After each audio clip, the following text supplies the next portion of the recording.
우크라이나 이야기를 하겠습니다.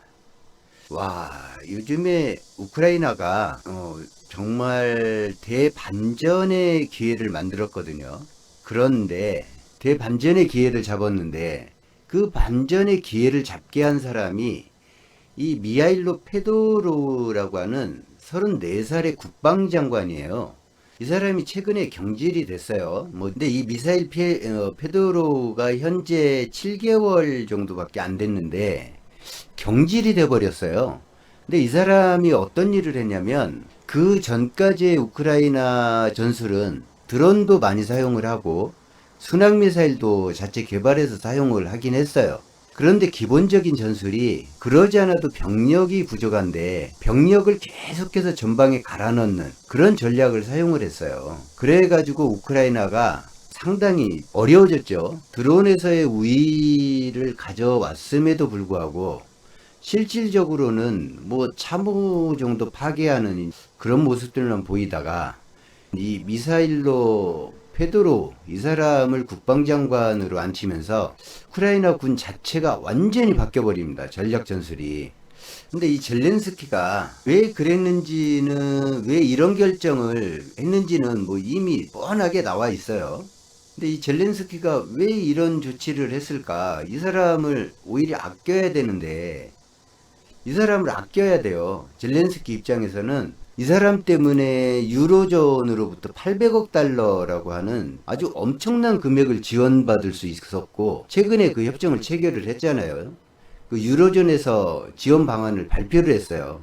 800억 유로. 800억 달러보다도 많은 돈이에요. 800억 유로. 어마어마한 돈을 지원받게 됐고, 그 다음에 프랑스나 이런 방산 강국들로부터 무기를 직접 생산할 수 있는 설계도를 받는다든지, 그 다음에 면허 생산할 수 있는 자격을 부여받는다든지, 그리고 심지어는 나토 일부 국가들이 병력을 우크라이나에 지원할까 말까까지 고민하는 그런 상황인데, 우크라이나가 왜 이 페드로 이 사람을 경질을 했을까? 참 아이러니하죠. 절대 경질해서는 안 되는 그런 상태인데 경질을 했어요. 이 경질한 거의 가장 큰 이유는 지금 오른쪽에 보이는 이 사람이 총참모총장이에요. 이 시르스키라고 하는 총참모총장인데 이 사람보다 국방장관 지위가 위죠. 근데 이제 나이가 어리다 뭐 이런 개념이었는지는 모르겠어요. 그 나라 문화는 모르니까. 그런데 전략 전술에서 계속 부딪혔어요.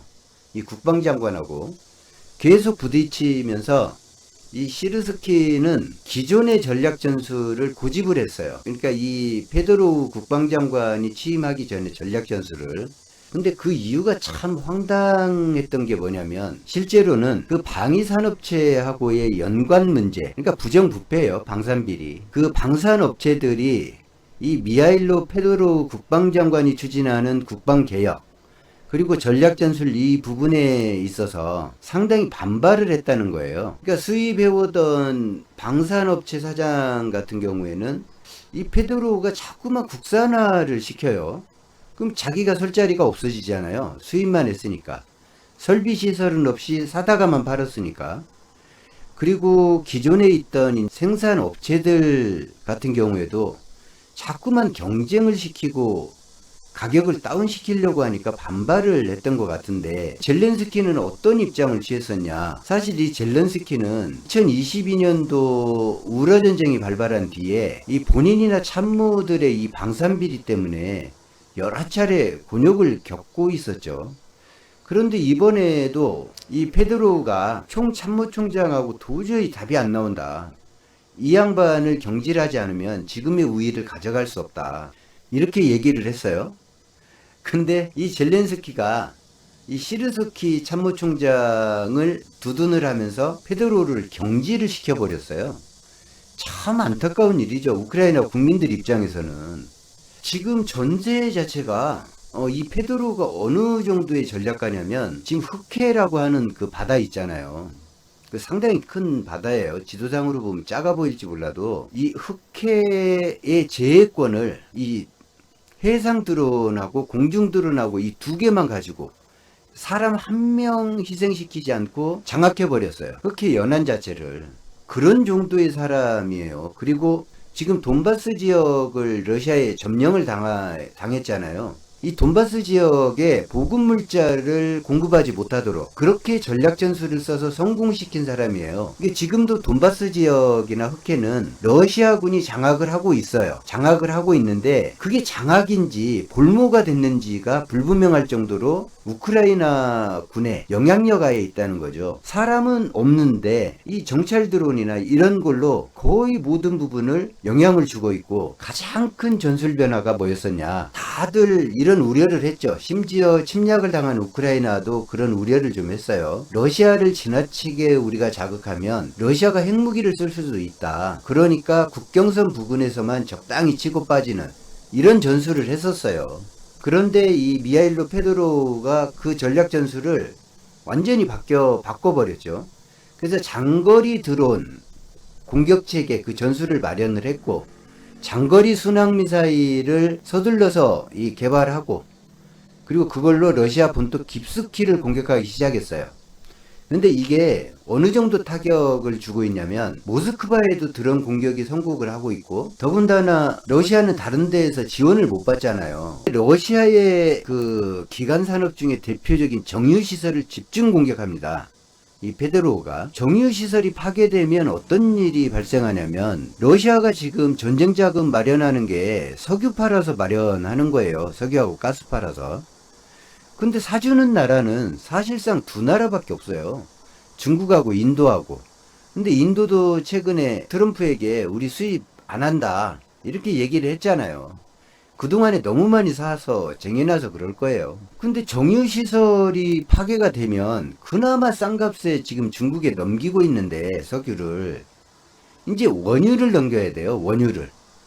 정유시설에서 휘발유, 경유, 항공유 모두 정제를 해서 비싼 값에, 이게 비싼 상태로 넘기면 전쟁 자금을 마련하는데 크게 어렵지가 않은데, 그러지 않아도 국제 유가보다 싸게 지금 중국에게 넘기는데 정유시설이 타격을 받으니까 당장의 러시아 내부의 내수 시장에서 소비할 석유가 부족해지는 그런 사태가 벌어지고 있는 거예요. 그리고 또 하나는 곡물 수출 또 수입하는 이런 문제가 있죠. 이게 흑해를 통해서 들여오고 나가고 하는데, 이런 것들이 흑해를 지금 러시아가 장악을 하고 있는 듯 보이지만 군함이 거기 있으니까. 근데 실제로는 움직이지를 못해요. 이 우크라이나의 해상 드론과 공중 드론 때문에. 이게 언제 와서 부딪혀서 자폭할지 모른다라는 두려움 때문에 움직이지를 못해요. 그러니까 실제로는 우크라이나가 장악하고 있고, 보이는 모습으로 보면 러시아가 장악하고 있고, 그 크림반도라고 하는 곳에서도 마찬가지로 보급을 지금 받지를 못해서, 뭐 석유는 물론이고 식량 문제 이런 것까지도 심각해지는 그런 상황이고요. 러시아가 점령한 돈바스 지역 같은 경우에는 크림반도보다도 훨씬 더 심각한, 돈바스 지역은 고속도로가 하나밖에 없어요. 거기를 이렇게 보급할 수 있는. 근데 그 고속도로 자체가 24시간 우크라이나 드론이 떠서 감시하고 있잖아요. 그러니까 지금 보급률이 지금 15% 정도로 떨어졌다고 하거든요. 뭐 전쟁이 아니죠. 이렇게 되면 분명히 점령은 했는데 푸틴에게 진짜 악몽이 돼가고 있는 그런 전쟁. 이 우크라이나 전쟁은 사실 러시아 국민들은 어떤 필요도 느끼지 못했어요. 그냥 러시아가 당연히 이길 것이다, 손쉽게. 그 푸틴이 원하는 것을 얻을 것이다, 그냥 이렇게 생각하고 푸틴을 지지했던 건데, 지금 생각해보면 자신의 아들, 딸들이 나가서 몇십만이 죽었어요. 벌써 우크라이나하고 전쟁에 몇십만이 죽었다고요. 시시하고 있지만 우크라이나도 마찬가지로 그만큼의 병력이 이미 숨졌죠. 근데 푸틴이 실제로 지금 내륙이 공격당하고 있는데 별다른 대책이 없어요.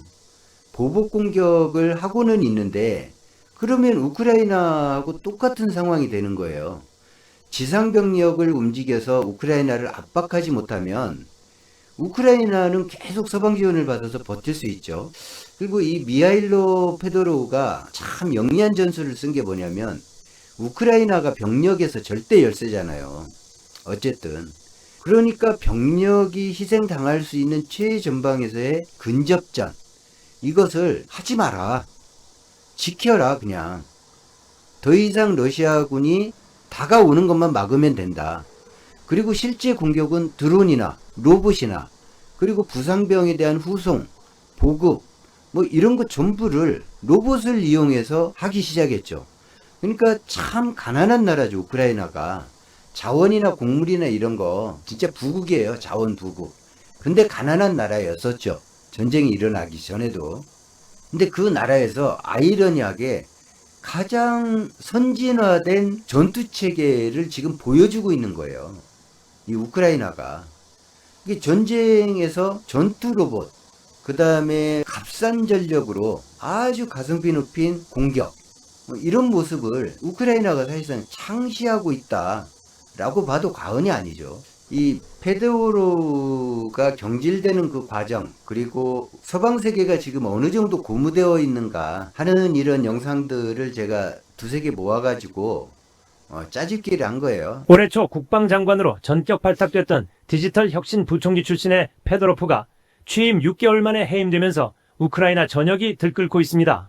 현지 시간 7월 15일 밤 페도로프 국방장관은 우크라이나 국민을 섬긴 것은 큰 영광이었다면서 자신의 SNS를 통해 사임 소식을 알렸습니다. 다음날 페도로프는 기자회견을 자청해 폭탄 발언을 터뜨렸습니다. 시르스키 총사령관이 자신이 제안한 모든 개혁안을 가로막았고 러시아를 이길 방법을 고민하는 대신 나라를 분열시키는 데 몰두했다고 비판했습니다. І замість того, щоб придумати, як асиметрично перемогти Росію, в чому задача главкома, він придумав, як розколоти країну, де ми сьогодні з вами знаходимося. 페도로프는 젤렌스키 대통령에게 총사령관 교체를 요청했지만 페도로프는 젤렌스키에게 이 총사령관의 해임을 요청을 했어요. 교체해줘야 된다. 우크라이나가 전쟁을 해보려면, 이기려면, 유리한 국면으로 가려면, 그리고 자신은 성과를 보였단 말이죠. 그것도 적은 성과가 아니에요. 서방 세계가 완전히 우크라이나에 대해서 완전 닫고 있었던 문을 활짝 열어버린 정말로 뛰어난 사람이에요. 제가 보기에는. 근데 이런 사람의 얘기를 듣지를 않고 오히려 젤렌스키가 이 사람을 해임해버렸다는 것이죠. 이게 참 안 되는 나라는 그만큼 안 되는 이유가 있는 거잖아요. 페도로프는 젤렌스키 대통령에게 총사령관 교체를 요청했지만 거절당했고 결국 시르스키가 대통령에게 자신을 해임하라고 했다는 겁니다. 페도로프는 우크라이나 전쟁의 판도를 바꾼 인물로 평가됩니다. 올 초에는 러시아군이 불법 취득해 사용하던 스타링크 단말기를 스페이스X와 협력해 차단시켜 러시아 드론 공격에 큰 타격을 입혔습니다. 그러니까 얼마나 대단해요. 우크라이나는 러시아를 공격하고 돈바스 지역 점령당한, 그 다음에 흑해를 공격할 수 있는 정보 자산을 취득을 했어요. 스타링크를 가져옴으로써. 근데 반대로 러시아가 정보 자산으로 활용하고 있던 불법 취득한 스타링크, 불법인지 아닌지는 모르겠지만 그것들을 무력화시켰다는 거예요. 무력화. 그러니까 대단한 거죠. 자국은 지키고, 자국은 러시아 드론으로부터 지키고 러시아를 공격하는 것을 확장시켰죠. 그러니까 대단하다는 거예요. 이 짧은 시간 안에 완전히 전세를 바꾼 사람이에요. 이 사람은. 중거리 드론 공격으로 러시아 내 정유시설과 군사시설을 반복 타격하며 연료 부족 사태를 일으켰고 크림 반도를 물리적으로 고립시키는 물류 봉쇄 전략을 성공시켰습니다. 그러니까 이게 가능하냐고요. 이게. 가능하지 않을 것 같잖아요. 크림반도가 작은 땅이 아니에요. 거기도. 근데 실질적으로 봉쇄에 성공을 했어요. 그는 현장 요구에 맞춰 방산 조달 시스템도 혁신해 드론과 AI 등 혁신 군사기술을 개발하는 스타트업과 군을 직접 연결하는 방산 테크 플랫폼 브레이브원을 출범시켰습니다. 이 부분에서 사실상 좀 갈등이 제일 컸을 거예요.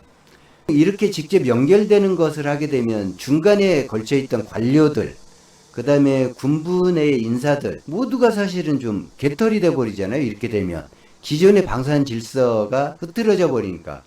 그런데 국가 차원에서 보면 이 스타트업들을 키우고 육성하는 것 자체가 우크라이나의 향후 산업에도 엄청나게 중요하잖아요.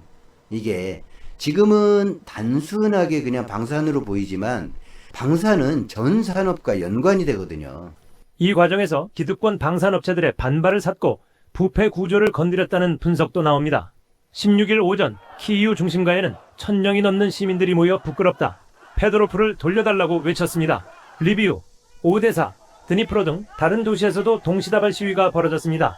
젤렌스키 대통령은 국방부와 군 수뇌부 갈등이 있었다는 점은 사실상 인정했습니다.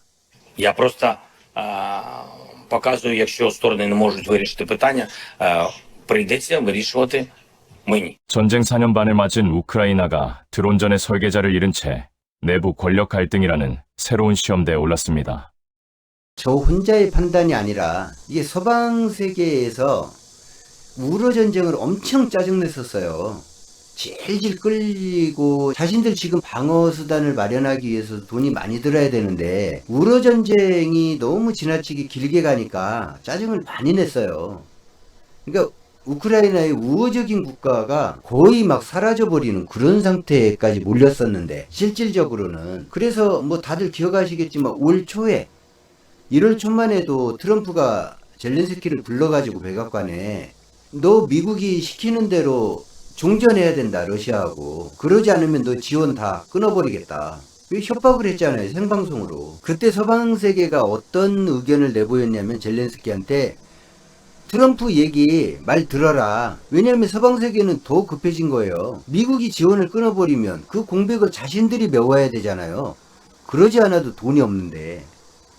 그러니까 발등에 불 떨어진 거죠. 미국이 계속 관여를 하게 해야 자신들이 부담이 좀 덜어지니까.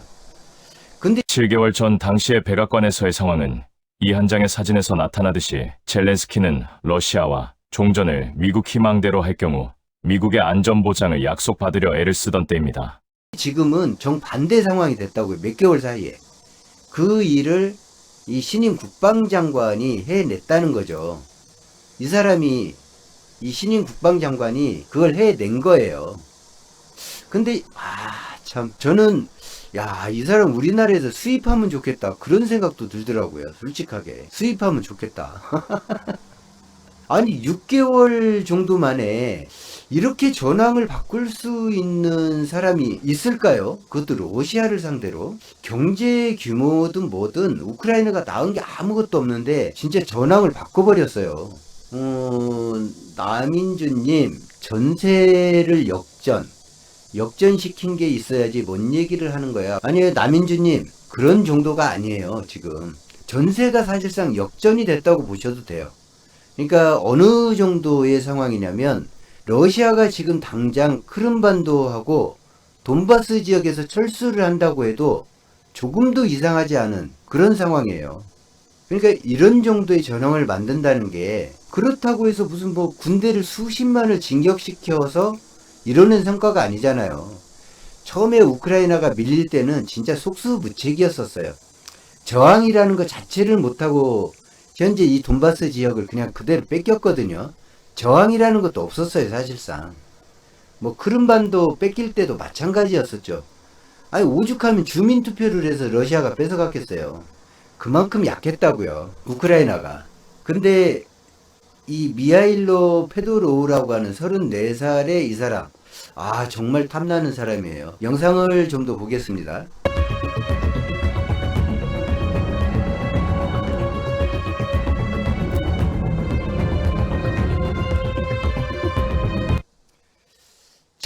이 우크라이나 무인 시스템 군사령관, 이 로베르트 브로브디는 이렇게 얘기했죠. 그들은 아조우해와 흑해를 연결하는 케르치 해협을 더 이상 이용할 수 없게 됐다. 이거 얼마나 대단한 선언이에요. 정말 탐나는 사람이에요. 이 정도면. 이런 선언을 우크라이나가 할 수 있다는 거예요.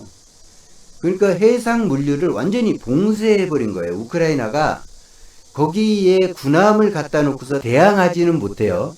근데 실질적으로 장악을 한 상태가 됐어요.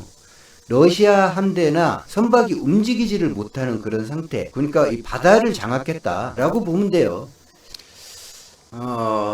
지금 뭐 나오죠. 사실상 저것 때문에. 그러니까 이 페드로 장관은 제가 그냥 좋게만 얘기를 하자면, 실제는 잘 모르니까 좋게만 얘기를 하자면 정말 우크라이나를 이끌어야 될 젊은 지도자예요. 이런 사람이 우크라이나를 이끌어야 되고, 지금 우크라이나에 꼭 필요한 전쟁 영웅이거든요. 이런 사람이 이 국방장관이 있어 줌으로 인해서 국민들이나 군대 사기가 올라가는 거예요. 실질적으로 우크라이나 군이 러시아를 상대로 이기고 있다. 점령지를 지금 빼앗지는 못했지만 이기고 있다라고 하는 인상을 주지 않습니까?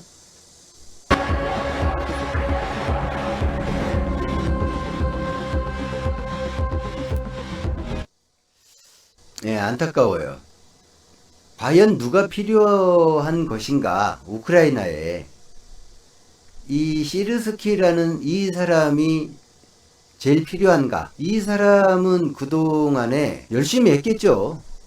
전쟁총 책임자인데 따지고 보면 열심히 했겠지만 전황을 바꾸지 못했고, 그 다음에 우크라이나군을 좀 갈아 넣는 그런 전략을 끊임없이 추구를 했어요. 그래서 가뜩이나 인력이 부족한데 그 인력 부족 사태를 더 키웠거든요. 그런데 반면에 이 우크라이나 국방장관 이 사람 같은 경우는 지금 재임 기간이 엄청 짧아요. 6개월밖에 안 돼요. 이제 그만뒀잖아요. 근데 이 6개월 동안에 전황을 완전히 뒤집어 버렸어요. 그리고 푸틴이 실각할 수도 있다는 말이 나오게 만든 장본인이에요. 그 실제로 러시아군이 돈바스 지역하고 크림반도에서 당장 철수를 해도 조금도 이상하지 않을 만큼의 타격을 주고 있는 그런 전략 전술을 구사했단 말이죠. 정말 대단한 사람인데 이런 사람을 젤렌스키가 결국에 경질을 했어요. 이 젤렌스키는 사실 지금 대통령이긴 하죠. 이제 국제사회가 아예 그냥 그렇게 인정을 하고 있는데, 처음에는 선거도 요구하고 좀 했었잖아요. 서방세계가. 너 선거해라. 왜 선거 안 하냐. 근데 헌법조항이 명문화된 게 좀 부족해서 그런데, 젤렌스키는 전쟁이 계속되는 한은 평생 대통령을 할 수 있어요. 현재 상태로는. 그러니까 우크라이나 법 조항에 대통령의 임기는 정해졌는데 전시 상황에서의 어떻게 할 것인가가 정해져 있지 않아요. 그러니까 계속해서 대통령직을 수행하고 있고, 그리고 러시아가 지금 뭐 젤렌스키를 내쫓고서 다른 뭐 사람을 대통령으로 올리고 이럴 정신도 사실상 없죠. 그리고 그 몇 년 동안 경쟁할 만하다 싶은 사람들은 이제 자기 대권을 두고 자기 정적이라고 판단되는 사람들, 군부 쪽에서부터 시작을 해서 많이 축출을 했죠. 그동안 해왔고, 또 그런 모습 때문에 서방에서 염증을 또 많이 느끼기도 했어요. 잠깐만요. 제가 이거를 준비를 한다고 했는데 이거를 한번 틀어볼게요. 유럽연합이 우크라이나와 드론 공동 생산을 위한 협정을 체결했습니다. 그동안 우크라이나가 개별 국가와 진행하던 방위 협력이 EU 차원으로 확대된 겁니다.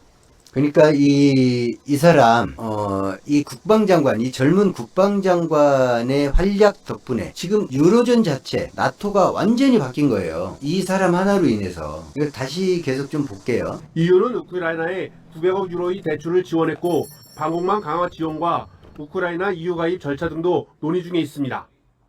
프랑스는 우크라이나에 핵심 전략 무기인 장거리 순항 미사일의 설계도를 제공하고 현지 생산도 허용하기로 했습니다. 그동안 우크라이나 지원에 소극적이었던 유럽의 태도가 바뀐 것은 최근 전황이 우크라이나에 유리하게 바뀌었다고 판단했기 때문으로 보입니다. 우크라이나의 장거리 드론이 러시아 본토 깊숙이 공격하며 큰 타격을 주자 이 기회에 러시아를 압박하기로 했다는 분석입니다. Dans un contexte où la Russie voit ses vulnérabilités économiques s'accroître, notamment du fait des mesures que nous avons adoptées jusqu'à présent, nous sommes aussi déterminés à les exploiter en renforçant la pression que nous exerçons. 마크롱 대통령이 공개석상에서 얘기를 하죠. 우리는 압박을 강화해서 러시아 취약점을 공략할 것이다 라고 얘기를 해요. 사실상 선전포고처럼 들릴 수도 있어요.